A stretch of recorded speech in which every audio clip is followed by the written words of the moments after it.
Today, we have a guy with an insane level of talent as a musical director, writer, musician, and producer, along with an incredible work ethic. Stacy Jones has been the musical director and drummer for Miley Cyrus since 2006. He's also been on drums for Matchbox 20, Letters to Cleo, for Veruca Salt, I love that band, Madonna, Everclear, and so many more. He's worked as a musical director, writer, musician for artists such as Joan Jett, Avril Lavigne, the Chainsmokers, 5 Seconds of Summer, Ariana Grande, and countless others. He's also fronted his own successful band, American Hi-Fi. We could go on and on. He's done so much and continues to do so. Please welcome Stacy Jones. Hello, Dom. How are you, man? Stacy, I am fantastic. Thanks so much for joining us. It's great to have you here. Yeah, psyched to be here, man. You know, I just saw you a couple of weeks ago on Saturday Night Live, and you just drove the band. You play with such commitment. Every note you play it as if it's the last note you're ever going to play. That level of intensity is what makes you play so great. Thanks so much for joining us. Well, thank you. Thanks for that compliment. Yeah, all I could think about when you were running that video of me just now was like, oh, I dragged right there. I was dragging a little right there. Well, that's the critique of a great artist. It will always be that way as you continue on to play, because of just the standard that you choose to play at, which is very high, which is why Miley has you at this particular point, driving that band the way you're driving it. But I got to go back first to the early stages, kind of where drumming and music entered your life, because I believe you play guitar also, right? Yeah, I sort of always noodled around on guitars. Yeah. Being the drummer, in like junior high or high school, most of the time rehearsals would be at my house. So I didn't have to cart my drum set all over town. So a lot of times the other guys in the band would leave a guitar or amp or something in my bedroom, essentially, where my drum set was. So I always picked up guitars and kind of noodled around on them. I didn't really start taking it seriously until I was like really in my mid-20s. And I'm not a great guitar player, but I do have good time, and like I can do like chunking kind of punk rock guitar playing. That's definitely my forte. But yeah, I started playing drums, like a lot of us did, I think, banging on pots and pans when I was, 3-4 years old. I was really fortunate to grow up in a house that my parents are musical. My dad plays trumpet. My mom plays piano, sung in choir. My mom, still sings in the church choir. So I had like music around me from a young age, and good stuff, Stones, Beatles, the Eagles, Fleetwood Mac. So, I just kind of like naturally gravitated towards the drums. I'm not sure why. So was that music that your parents were playing around the household? Was it kind of their music? Yeah, it was totally their music. And, I remember just basically everything we did in the family, there was always music on. We always had a killer stereo. We always had tons of vinyl. My parents, anytime we took road trips in the car, there was always music blaring, So I remember like sitting in the back seat, listening to like, 70s AM radio, which was like, and those drummers were killer. It was like probably, Porcaro and Steve Gadd and like, those dudes, and so I grew up with that.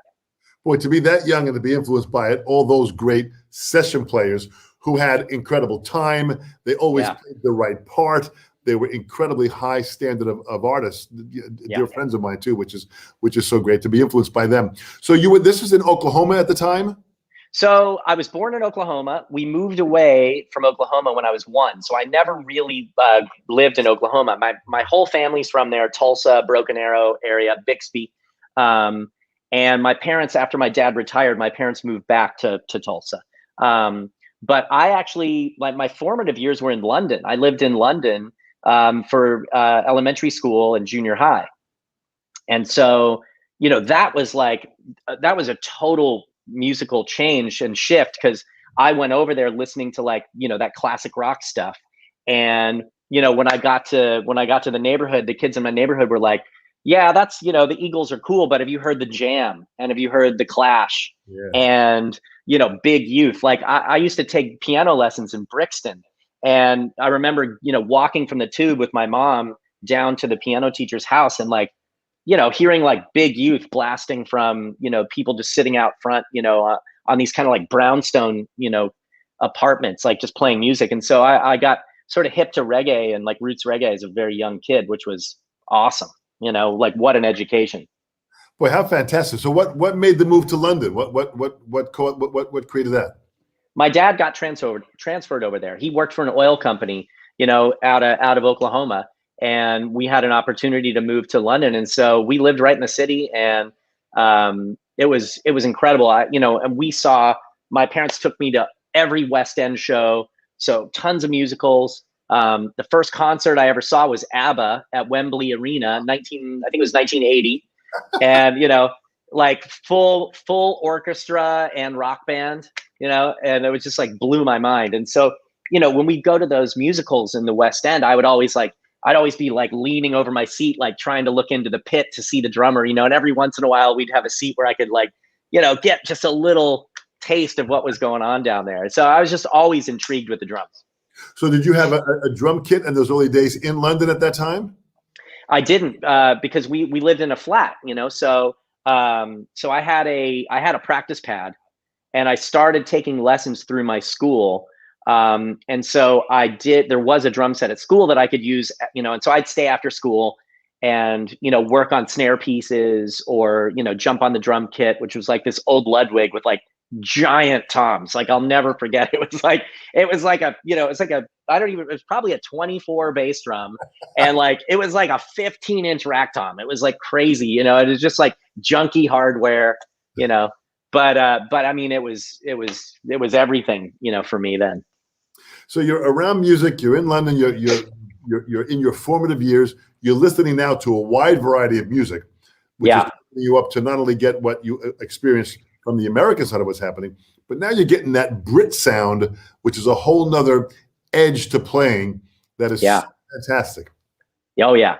Yeah. I mean, Topper from The Clash is like, that sort of drive and that kind of pocket, was something that like stuck with me as a kid.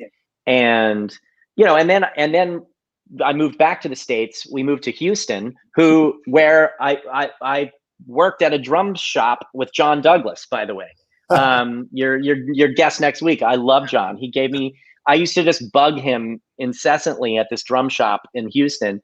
And finally he was like, okay, we'll give you a job. You can like stock drum heads in the back.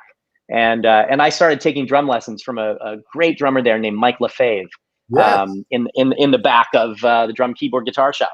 I know Mike. Absolutely. Totally. Yeah. Yeah. Mike was awesome, man. He was like, and like, just this killer old school, like jazz feel. And he would just like chain smoke while I was in this tiny room with him. You know what I mean? Like these two drum sets were like packed right next to each other. And he'd just be like killing it, cigarette hanging out of his mouth. I was like, this guy is the fucking coolest. Like it was awesome. So what were you learning at that time? You're in Houston now. You learn in Houston. A lot of great drummers came out of Houston. Yeah. Oh yeah. Really great pocket drummers. These guys that were coming out of Houston area. Tony Brauneagle.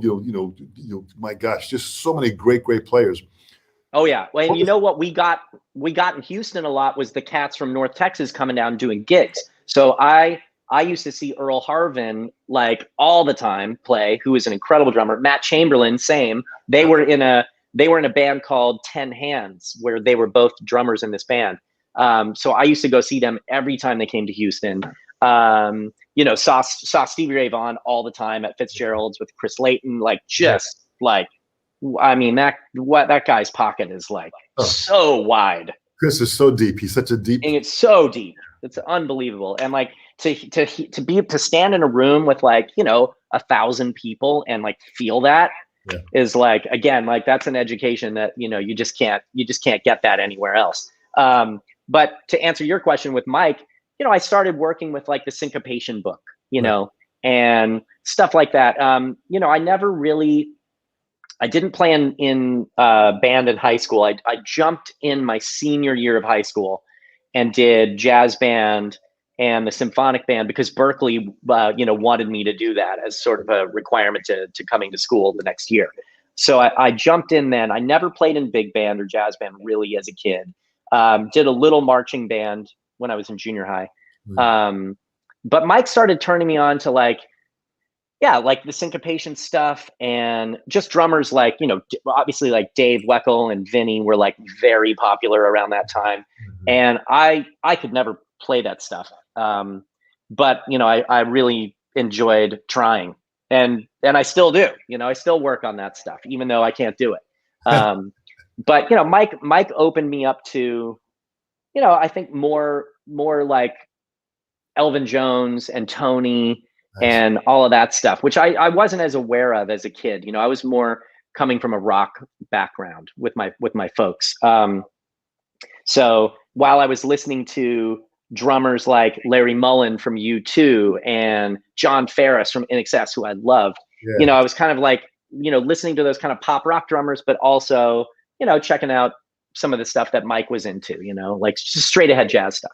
Yeah, but that's great that you just to be exposed to that is such an important part of it, and those level of players, that you talked about, there's a certain understanding of being able to have a wide variety of styles, which you seem to have. You seem to be able to like a chameleon. You can adapt to any style immediately. Yeah. I mean, I think I have sort of honed in on a thing that I do, which is like, I'm a pocket guy. And, I try to just drive and play with conviction. I'm a terrible improviser. That's something that I work on with, I take drum lessons out here with, two amazing players and teachers, Greg Bissonette being one and Dave Elich being the other. And, it's one of the things I've been working on with Dave, not recently, because obviously during COVID, it was hard to get a drum lesson in, but trying to get a little more out of my head when I play, because to your point, I think about every single note and I play every single note with conviction. And there's something about that I think is a good quality, but it also can really, it hinders me because I'm not as able to like flow freely, and so that's something I'm working on now, is trying to open my mind and my body up a little bit while I'm performing, and not be quite so focused on playing every note perfectly, because it doesn't have to be perfect. Well, and that's a point well taken, and that's why sitting down with someone like Greg Bissonette, who is able to be that versatile and has the ability of stepping outside of himself in a song. Yeah. So he can kind of allow an incredible matter of freedom comes out. I mean, when freedom happens, that's where that improvisational, process begins. Greg is the ultimate chameleon, because he can play any style so authentically, and like he's so knowledgeable about everything. So he'll throw down some like double bass crazy metal thing, and then jump into like some New Orleans Stanton Moore, like the greasiest thing you've ever heard, and then bust out some Steve Gadd like Latin thing, and you're just like, what? Like, how is this possible that you can do all of that? So, and Greg has been a dear friend for years. I mean, I heard him with Maynard Ferguson's band. Big band jazz band, where he was burning with that. Then with David Roth, double bass, doing his stuff with Steve Vai, Out of Control. Yep. Then he did some dates with Toto. I heard him with. So he has that kind of ability, and that's kind of what I think. But I mean, you have strong elements of that level of freedom within your playing, because you allow, it just seems like from what I've heard in a lot of the video stuff, you allow yourself to be in that song at that moment. Yes, that's true. I am definitely a song drummer. Yeah. And, and I play for the song. I really key off the vocalist a lot. And so, if I'm playing something and the vocals start, pulling back a little bit, I will just naturally sort of pull with them. If they start kind of pushing, I will sort of push with them. And because for me, it's always been about the song at the end of the day, and the vocal being the most important thing. I mean, I think the two most critical elements of a song are, as from a production end and just from a sort of, if you're just taking like a 30,000 foot view of a song, I think it's like lyrics, melody, and the vocal. and then the snare sound. I think those are two very, very important and crucial elements of a song. Those are the things that you feel and hear, and one of the main things that I always, am sort of attuned to when I first hear something is like, okay, what's the vocal, and then what's the backbeat doing? You know. Well, that's a great perspective to have. That's great to share. So let's go back. So in high school now, before you went to Berkeley, you were playing with different bands and kind of getting the feel for playing out. Yeah, I was that guy that was like 16 playing in cover bands with dudes that were like, in their 30s. And, and so my parents would like have to drive me to the gig and like go in, and we'd set up my drums, and then I could sound check, and my dad, or mom would be there with me. And then we'd have to leave. I'd have to leave the club, because I wasn't allowed to hang out unless I was on stage. So we'd go like, sit at a Denny's or have dinner or whatever it was. And then at like, 10 o'clock, we'd roll back into the club and I'd play, whatever it was. And it was incredible because, I was playing with these guys that were older, that were like really great musicians. And I got to open for, some really big bands. King's X was one that I got to play with. And we, my band opened from LA Guns one time. And, it was just like, it was this world of like, kind of like 80s rock, that was happening in Houston. And so I kind of came up playing that, Motley Crue and Rat and Dokken and all of that stuff. But also that same band also played another set that was like U2 and NXS and, that the sort of, Tears for Fears, more pop world. So it was that again was just a great education. Well, it's a great education because it seemed like it was really preparing you for Berkeley. So now you make the move to Boston, you get to Boston, you're going to Berkeley, and first of all, you're with some great drummers. Little John Roberts, John Blackwell, Fred Eltringham, Mike Levique, Brian Tichy, Abe Laboriel. I mean, you're really in some serious company there. Oh, it was crazy. It was crazy. And like during that time, for people that don't know, the setup at Berkeley, basically we all had these, like, they call them the sheds.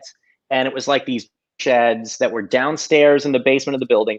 And we had to take our drums. We kept our drums in a locker, and we'd have to go rent one of these sheds out. And so every day you're like grabbing your drums from the locker, schlepping it down the stairs, setting it up in this little tiny room. And they all had glass doors, behind you. So basically most people would set up with their back facing the glass door and the kick drum just up against the wall. And so you could walk through those sheds on any given morning or day or afternoon or night and just hear people absolutely murdering. Scott Amendola was there during that time as well. And you'd see guys like Jim Black was a drummer that was there at the time, and you'd see Jim crammed in one of these sheds with like Kurt Rosenwinkel on guitar, like playing like the gnarliest, out there like jazz, and people would just like, drummers would just stand in the hallway and like watch people. And like a lot of times, you didn't know when someone was watching you because and so you'd end up turning around and then you'd have a crowd, gathered. It was really cool. It was a great community. I met Abe there, like first week of school. And, we have been, dear friends. I got my first like real gig because of Abe. He recommended me for this band Letters to Cleo that he was playing with at the time. I had left school and gone out. Hey, that's me. Oh my God. That's it. Look at us. Babies. Really? So Abe was playing in Letters to Cleo before me. I had left Berkeley and taken a gig with a band called the Tribulations, which was like, they were like a rock reggae band. So it was kind of like Fishbone or 311, sort of in that world. So we would play shows with, the Mighty Mighty Bosstones, and there was a band from New York called Urban Blight that Mackie was the drummer in, who's an incredible drummer. And so we kind of lived in those two worlds where we'd open for Burning Spear one night, but then we'd open for the Red Hot Chili Peppers the next night. You know what I mean? And so I had been doing that gig for about a year. I came back to Boston. Abe and I got together for lunch, and he was like, "Hey man, I'm getting ready to go out on the road with," I think it was Steve Vai. I think he was leaving to go with Steve Vai. And he said, you know that band Letters to Cleo I've been playing in? And I was like, yeah, I had seen them. And he's like, you should take that gig. Like, let me call them, and I'm gonna hook you up with that gig. And so I ended up auditioning and getting a gig, and that was my first band that ever did anything. That was like, we first sold out show, first time being on the radio, first time on MTV, first time going to wherever to tour. So what's funny is everything I've done since Letters to Cleo has sort of been an extension of that world. Like, I still work with people in that band on other projects. I'm obviously, Abe and I are still friends, and that was a very pivotal moment, for my career. So I have him to thank. Fantastic, absolutely fantastic. It's kind of interesting because at that time you're in the Boston area. I mean, there was a lot going on in the Boston area at that time. A lot of live music. Yeah, it's a great scene. Great scene. Yeah. That early '90s alternative scene. It was like I was a part of. Fred Eltringham was part of that as well. He was in a band called the Gigolo Ants that were like one of my favorite bands. But yeah, we had you had the Lemonheads, and you had Belly, and you had Buffalo Tom, and you had the Pixies, who were sort of Boston. I mean, they were Amherst, but and so on any given night, you could go to TT's or the Middle East or whatever and just see like incredible bands. And again, it was a very there was no competition really in that scene. It was like everyone supported one another, and it just fostered creativity. It was I'm really very blessed to have been a part of that. So those bands like Juliana Hatfield was there also, and Yep. Pound 5000. There were a lot of bands that were that were really kind of hitting the scene, and you're going to hear these bands, and you knew a lot of the musicians that were in these bands. So this was really probably a good, really network scene that was going on at that time. Big time. And that sort of led to me getting my first sort of taste of like being like a session drummer or studio drummer. There were basically two recording studios in Boston. There was Q Division, and then there was Fort Apache. Right. Q Division was more on the pop side, Amy Mann, Cleo, Gigolo Ants, that kind of world. It was a little more pop alternative. And then Fort Apache was more, the sort of, Lemonheads, Juliana, Pixies recorded there, Breeders, so there were two producers, Mike Deneen at Q Division and Sean Slade and Paul Coldery at the Fort. And so they started hiring me to play on records. And so I played on a lot of records in the '90s that, that I'm not actually credited for, because it was that time when, if the drummer wasn't quite cutting it, you call somebody in, because we didn't have Pro Tools then. You couldn't just put it on the grid. Oh, we'll fix that. It was chop and tape to fix it, right? And at a certain point, producers were like, all right, let's just get somebody else in here. So there were times when I would go in and have to like sit there with the drummer in the band and be like, all right, so what are you playing in the chorus? He'd be like, I play this, and okay. And so so Josh Freese and I actually played on a lot of records in that time. That Sean and Paul were hiring Josh to come in, and so a lot of times Josh would play on the singles, and then I'd fill out the album tracks. Oh, that's hysterical, man. When you think about so at this point, how old are you at this point? I'm like 24, 25, probably, right in that range. You're in your early 20s. You've already kind of hit the road. You're doing these recordings. Listen, there's an incredible amount of experience that you're taking in at this time. How did you handle all this here? How did you keep this all in focus? Yeah, I think pretty well. I mean, I think one of the things that I never wanted to really be like a rock star. You know what I mean? That was never the goal. The goal was to be a working musician, and to be in a band and to be able to make a living playing music. But I think I've always been.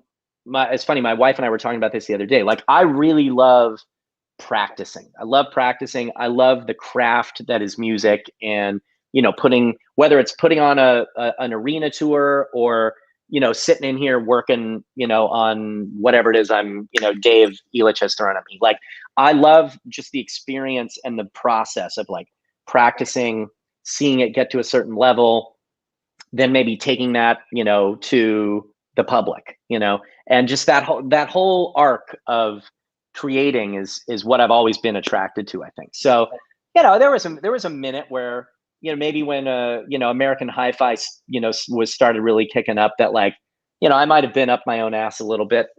I'm sure the guys in the band would tell you that. But I think in general, I've kept it. I've kept a pretty level head. Overall. That sounds fantastic. And you sound like you've kept it level all the way through with all the successes that you had. So after Letters of Cleo, you joined Veruca Salt. Veruca Salt, yeah. How did that come into play? So Veruca Salt was another band that was just kind of part of our scene. Yeah. So we'd be on shows with them, when they started getting played on the radio right around the time we did. And they were much bigger actually than Cleo. So, oh my God, look at that. Wow. Yeah, that looks like, that kit looks like that might've been, I had an AOT kit for like a hot sec. I wonder if that's what that, let's say kind of a blue sparkle thing. Yeah. Yeah. That might've been that AOT drum set. I have no idea where that is right now. Those AOT drums were so great. Man, they were great. Yeah, I think I sold them to my buddy Jason Sutter, if I remember correctly. But yeah, so Veruca Salt was just part of our world, and so the Jim, who is the drummer in Veruca Salt, he left the group after they finished recording their second album. So they called me and said, "Hey, would you be interested in auditioning?" And Letters to Cleo was on a definitive like hiatus at that time. They wanted to take time off the road, and just kind of like, focus on family and be at home and stuff. And so I was like, yeah, I'll audition. So I went to Chicago to audition. And at the time, Louise, who's one of the women in Veruca Salt, she was dating Dave Grohl. So when I did my audition in Chicago, no one else was in the room except the band and Dave Grohl laying on the couch, like watching me. I was like, okay, this is not intimidating at all. I'm sure it was, but Dave's a great guy. So he's the best. Yeah, he enjoyed it for sure. He did. Yeah, no, I think he gave me the thumbs up and I got the gig. So when did American Hi-Fi start to form?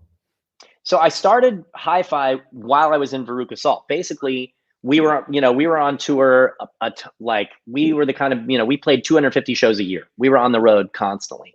And I just started noodling around on a guitar, in the back lounge of the tour bus because I was bored.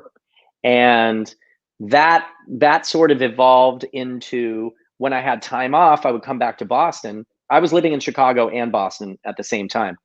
Because Veruca Salt was based in Chicago. So there were times I would come back to Boston and I would just call my buddies and say, hey, let's go. I still had keys to the Letters to Cleo space in the South End. And so I'd say, hey, let's go down to the Cleo space and bang out some tunes. And so we just go in there with like, a 12-pack of Bud Light and play Cheap Trick songs or whatever, and I never really thought that it was going to become anything. But I started writing songs and, I didn't know if I could sing and, I'm not a great singer, but I managed to pull it off a little bit. And, next thing you know, oh my God, look at that. Look at that hair. Look at this. You look like a freaking movie star in this. But my wife told me she saw some picture of me from this era the other day. And she said that I had the haircut of Rachel from Friends, apparently during that era. I thought I looked like Oasis or something, but in retrospect, it's more Spicoli than Oasis, I think. Yeah, so Hi-Fi was one of those. It was kind of a fluke, I ended up writing these songs. We recorded them at my buddy's apartment on an 8-track cassette, machine in his apartment, and we got a record deal and had a song on the radio before we ever played a show. It was crazy. How did it work out with the business side? Did you take ownership of the publishing of your songs? You had control over that when you recorded it. How did the business side of all this come? Were you speaking to any lawyers? Were you being guided? Oh, yeah. Well, at that point, I had been sort of like in the business, so to speak, since I was 23-ish, So I had an attorney. I had a great attorney. He's still my attorney to this day, Elliot Groffman.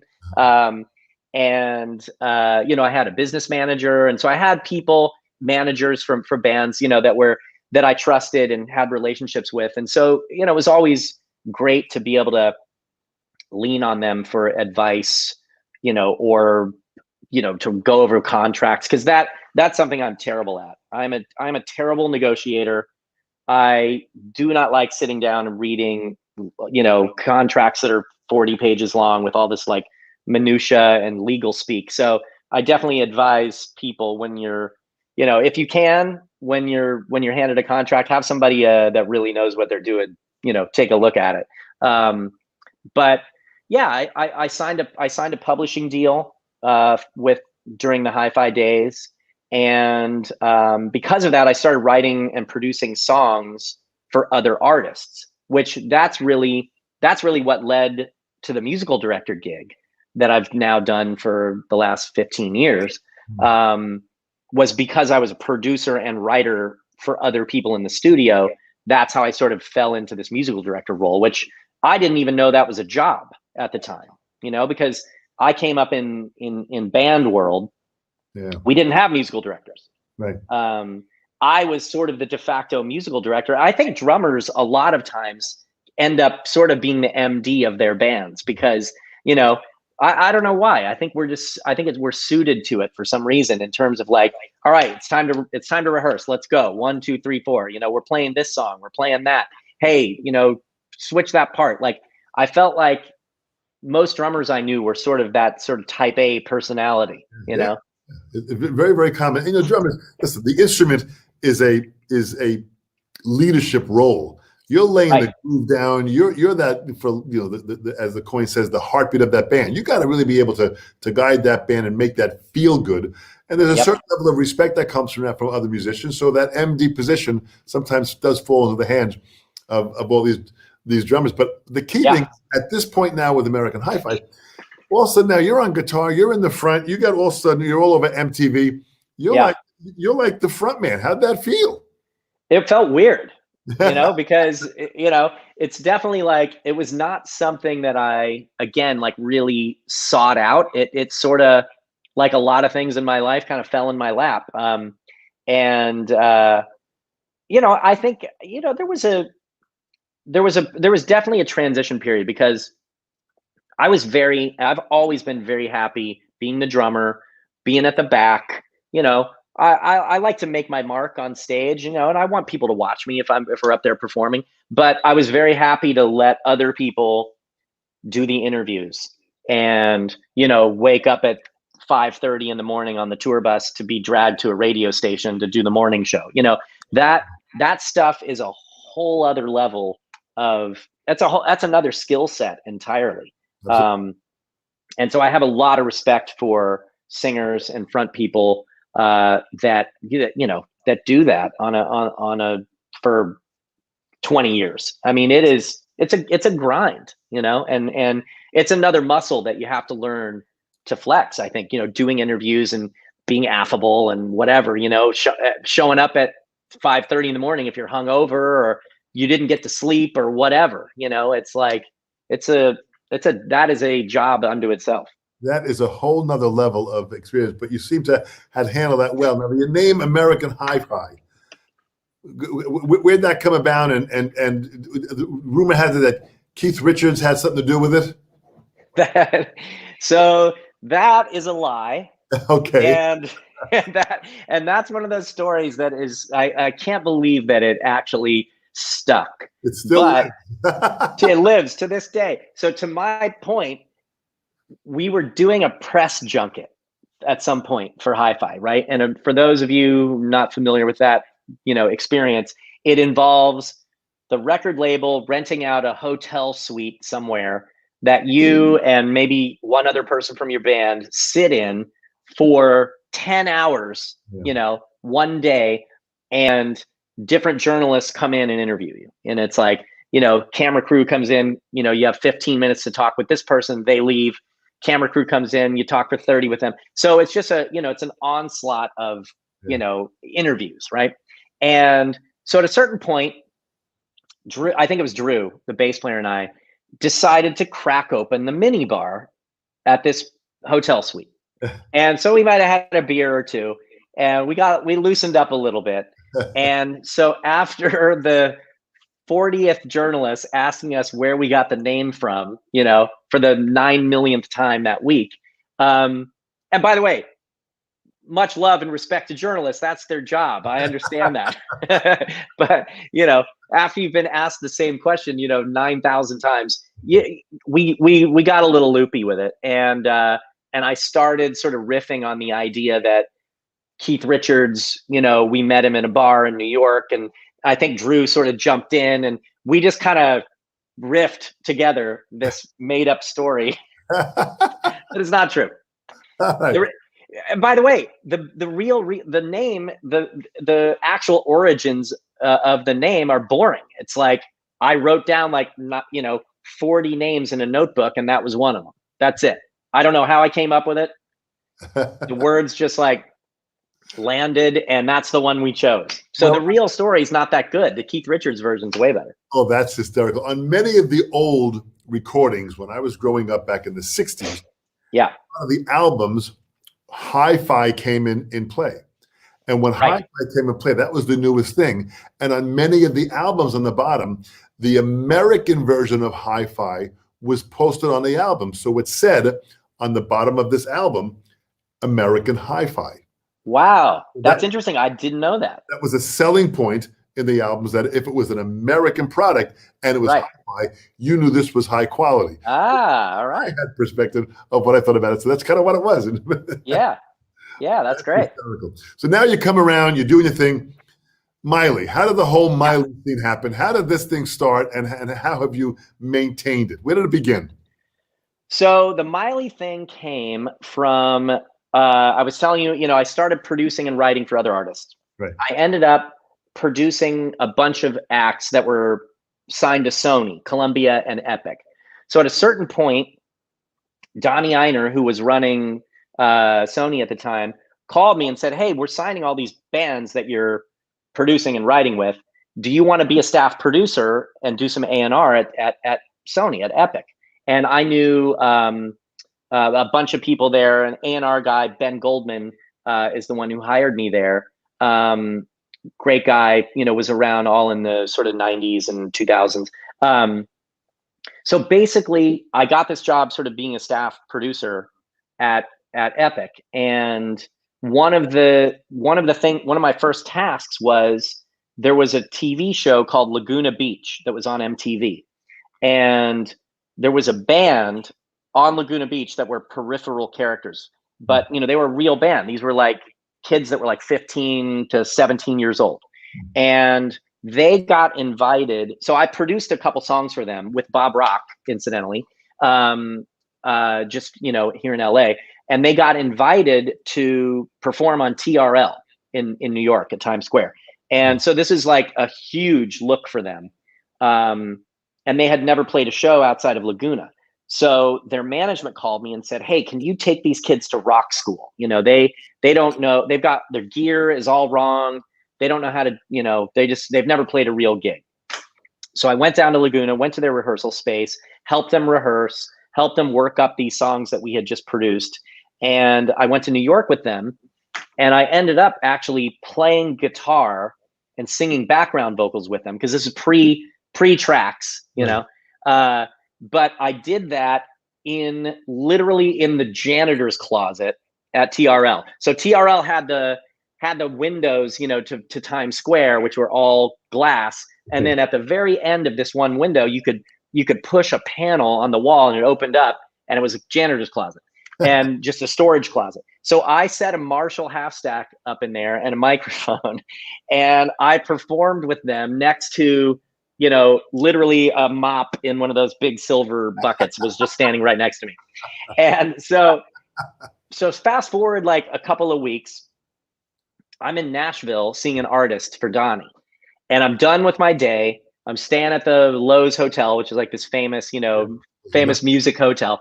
Yeah. And so Ruth's Chris is right down the block. So it's Monday night. I'm like, I'm gonna go have a steak, watch Monday Night Football. And I don't have anything else to do. I'm by myself. So I'm sitting at the bar, couple seats down. There's a guy sitting there, and he leans over and he says, "Hey, aren't you the musical director for Open Air Stereo?" That was the band. They were called Open Air Stereo, who were on the show Laguna Beach. And I said, "Well, I mean, I've worked with them, but I'm not the musical director." He's like, "No, you are." He's like, "I work for their management. I was in New York. I saw what you did there. You're the musical director." And I was like, "Okay, whatever." And so he said, "Listen, I got a job for you." And I was like, "Okay." So he said, "Call me when you get back to LA." So a couple days later, I call him. And this is a guy named Jason Morey, who's a phenomenal manager and good friend to this day. He says, "Listen, Billy Ray Cyrus has a daughter. She's on this TV show called Hannah Montana. It's going to be big. She needs to play a gig. She's never played a show. I want you to be her musical director, and I want you to put together a band that's going to be her band for the next 20 years. And so my initial response was like, "Well, look, I don't know I can't like write charts for the band and, I'm, all this stuff." And he's like, "That's not what you have to do. That's not part of the job." He's like, "Trust me, this is your gig." And so, I said, "Okay, sure." And I was in the studio making a hi-fi record. So Jamie, who plays guitar in American Hi-Fi, I leaned over and I was like, "Hey, you want to do this gig with Billy Ray Cyrus's daughter? We're going to go play Good Morning America in, Bryant Square Park." And he's like, "Yeah, sure." And, I never knew what it was going to be. And here we are 15 years later, I'm still with her. I have a musical director career now because of that. Hey, there we are. And, I work with all of these other great artists now one thing to note is that, I have a lot of artists that I MD that I don't perform with. So I don't play drums. I don't play any instruments in their band, but I do put their shows together, hire their bands, work with them on what the show eventually looks like, and you're ostensibly producing the live show. That's a musical director's job. So here we are. Well, let's talk about a couple sides of this. Let's talk first about the drumming side with Miley. I mean, listen, so for 15 years, you basically have been with her. You've been with her and you have seen her grow up. Oh, yeah. It's really what it is. And in doing this here, you're playing with the band, you're putting the band together, you're out there playing. How did she evolve as an artist from those early days to where she is now? Again, clearly music is in the family and in her blood. And so she was always into great stuff. And so even when we were putting those Hannah Montana shows together, when, she wore the wig and, the music was very like Disney kind of pop punk or whatever, she would I'd go into her dressing room and Hank Williams would be playing or something or whatever, some hip, new indie band that I hadn't even heard of, cause I thought I was plugged in, but clearly I wasn't. She always was. So, for her, it's been an incredible journey just watching her transition and, from being a young Disney, kind of star to, the global force that she is now. And, the thing that I always tell people about her is she has never missed a sound check ever. She comes to rehearsal prepared, on time. We text all the time or talk on the phone about what we're doing next or what we just did. And, she's so involved in a great way that, it's just an absolute pleasure for me to work with her, and because we've been at it together for so long, we know, I know what she wants, you know what I mean? And she knows she can trust me to give her what she's thinking about, even if she hasn't necessarily voiced it yet. You know what I mean? And that's a rare position. And you know, I think it's one of the things that I really, really appreciate about, you know, about having this job.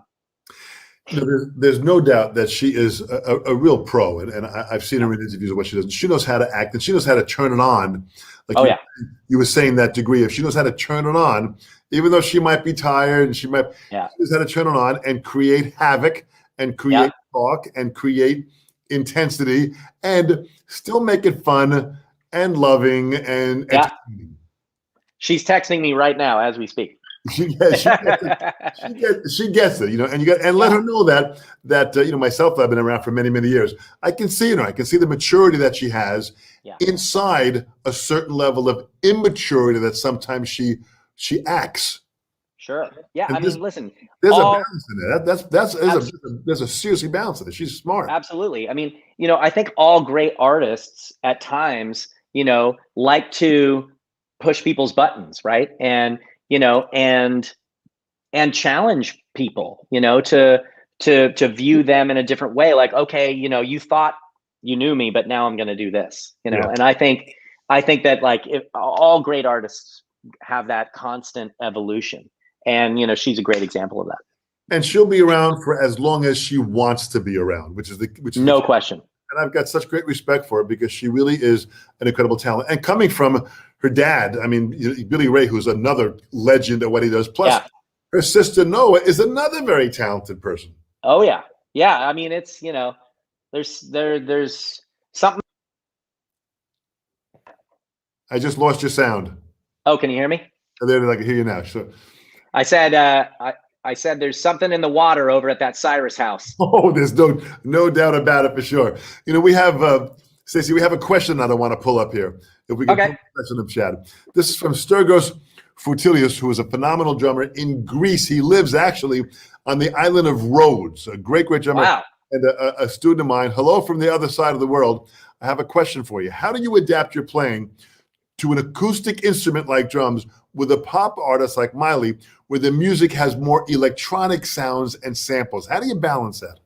Great question. I mean, that's one of the first things I do with an artist, whether it's Miley or, you know, somebody like the Chainsmokers, who their music is, you know, all electronic and you know, produced and made on a laptop. So figuring out how to make that stuff come to life on a stage, especially on a big stage like at the Staples Center, is challenging. And so one of the things that I do drum specific is, you know, I'll have kick and snare triggers, right?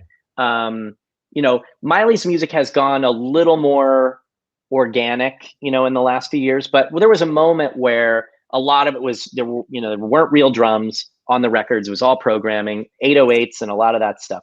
So, you know, typically I would take those samples. So I'll take the playback session into my studio, and then, you know, those moments that, you know, those electronic sounds that are iconic in the song, I want to see somebody doing that on stage, whether it's triggering on an SPD or, you know, whatever it may be. I want to bring those sounds to life, not just like press spacebar and let them sit on track.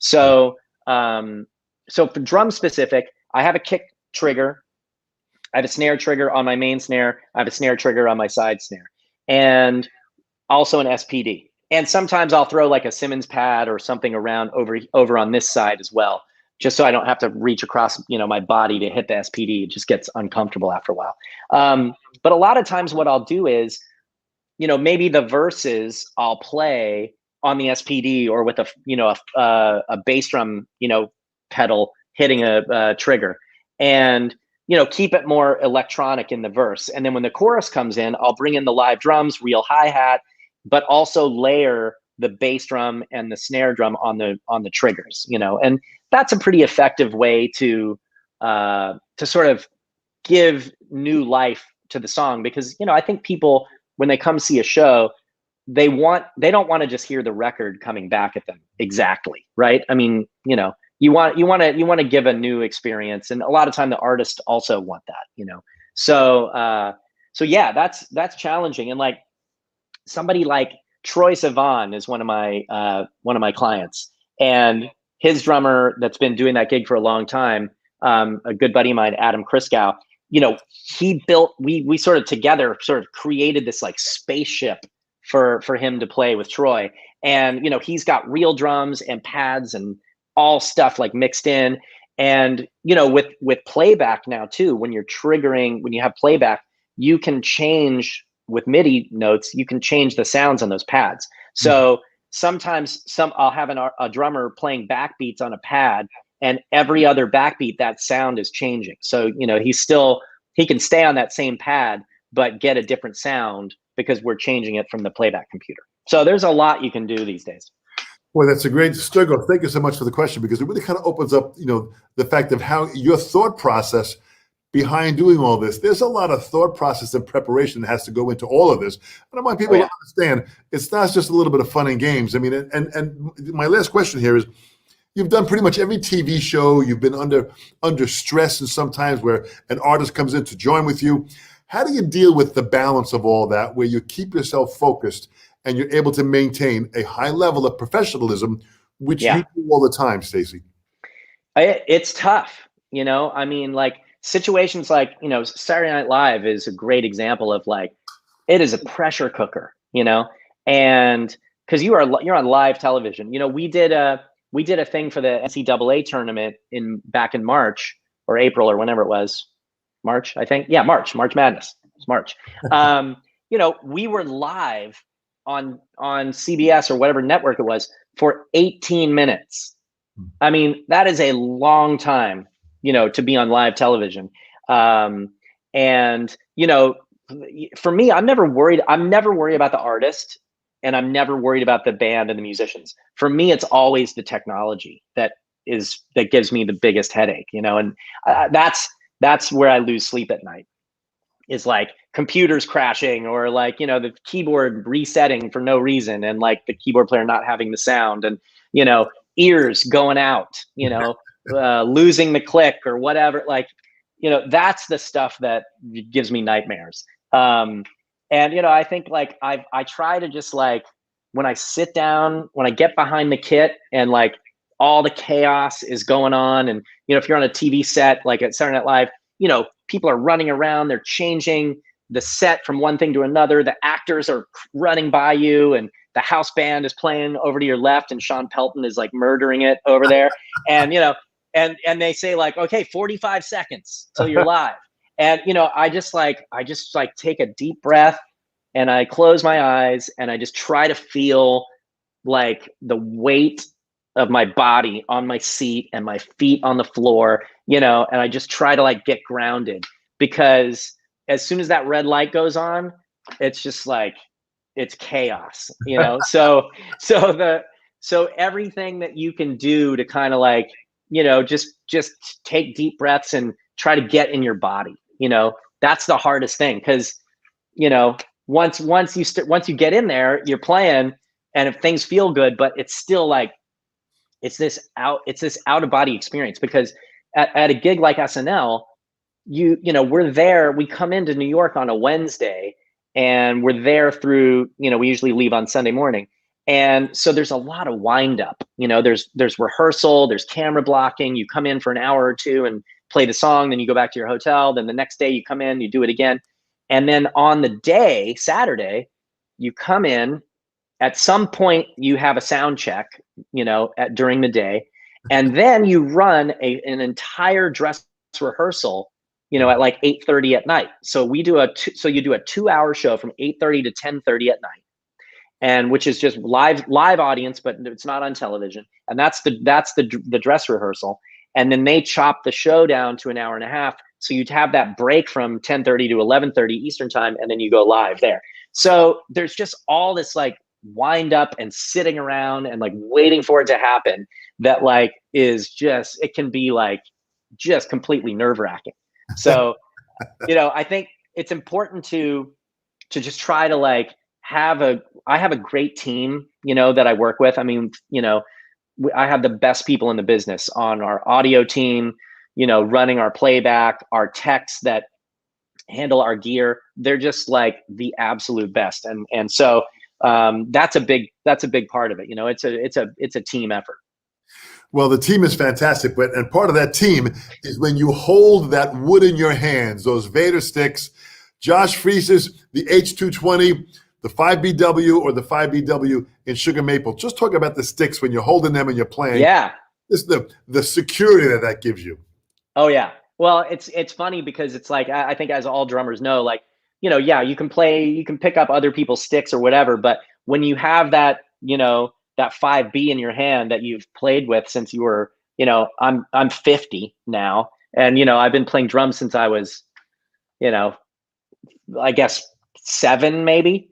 There's that comfort level, and there's that, it just feels like home base, right? It feels familiar. And yeah, I actually just got turned on to the sugar maples this year. I just started using them. There's just something about, like, I like how light, they are. And there's a certain feel that those have. So I'll use those sugar maples in settings that are a little less aggressive, So like on SNL, I used those. When I'm really bashing or like doing something that's more like a heavy rock thing, I'll probably lean on either the Joshes. I use the Joshes when it's fast, right. And then I'll use there you go. And then I'll use the regular 5Bs just when it's a more sort of aggressive kind of maybe outdoor amphitheaters. I think the regular 5B just helps me project a little more. But man, those sugar maples are in the studio or on like a TV set are sweet. Well, that's nice how you go back from that sugar maple, which is a much lighter sensation, and then the hickory, which allows you to drive and really push. That's fantastic. Yeah. Yeah. Stacey, this has been great to have you here. Thank you so much for your time. I mean, this is great. I think we've given everybody enough background and information. I know you're on Instagram, so everyone can go there and check out your Instagram. I want everyone to go out there that hears my voice, whether you're hearing it live right now or whether you're watching this later on Vater's Facebook page or Vater's YouTube channel. Go to Instagram and follow Stacy for sure and join and be a part of his life. It's really, really fantastic. What you're doing is great. You're out there inspiring people. Send my best to all the musicians that are doing it. And just, again, Miley, what you're doing, you're driving this global machine. It really is powerful. Dom, thank you so much, man. It was an honor to be here. Thanks for having me. Thanks so much. And at some point, if you get to the New York area, give me a holler. We'll get together. I look forward to seeing you in person. Love to. Thanks, Stacy. Stay well. All right, man. See ya. Boy, fantastic to have. But you can imagine just sitting in the chair of sitting back there and with the SNL stuff going on and the insanity of all that's happening. You can see my little doggy just joined by me here. She just came by here. It's fantastic. You can see all the insanity of what he's going through. And Stacy keeps it together. He really is a seasoned pro. This is fantastic. Thank you so much. Next week, John Douglas. Come on and join us. It'll be great. He's going to share all of his insanity with being an artist, a drummer, a tech, the bands he's played with, who he's designed product for. He's going to fill you in. Come on back next week. We'll talk to him. We'll hang out with him. Any questions you have, come on by. And when you come on and join us, let us know where you're from. And any questions you have, John Douglas will join us, and we'll have some more fun at Vater Percussion. Thank you so much, guys. Stay well, stay safe, and hopefully I'll see you next week. Thanks. Bye-bye.